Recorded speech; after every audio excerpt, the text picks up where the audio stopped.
Universal Shipping News presents Incoterms Definitions, Group D. I'm Jared Vineyard.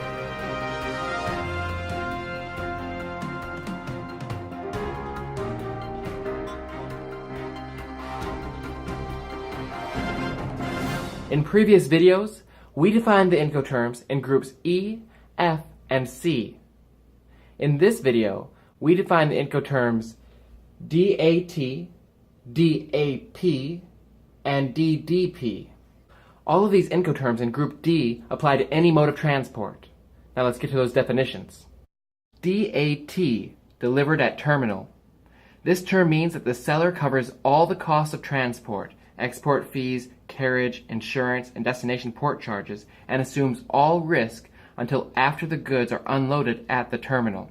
The buyer covers the costs of transporting the goods from the terminal or port to final destination and pays the import duty or taxes, also known as the customs costs. You should note that with DAT, the seller assumes a large portion of the risks and costs of transport.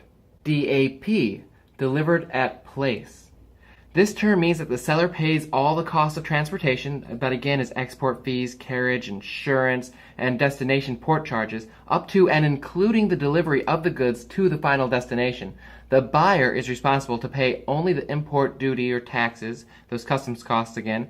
The buyer is also responsible to unload the goods from the vehicle at the final destination. The big difference between DAP and DAT is that with DAP, the seller is responsible for the final leg of the journey, and the buyer is responsible for the final unloading of the goods. DDP, delivered duty paid.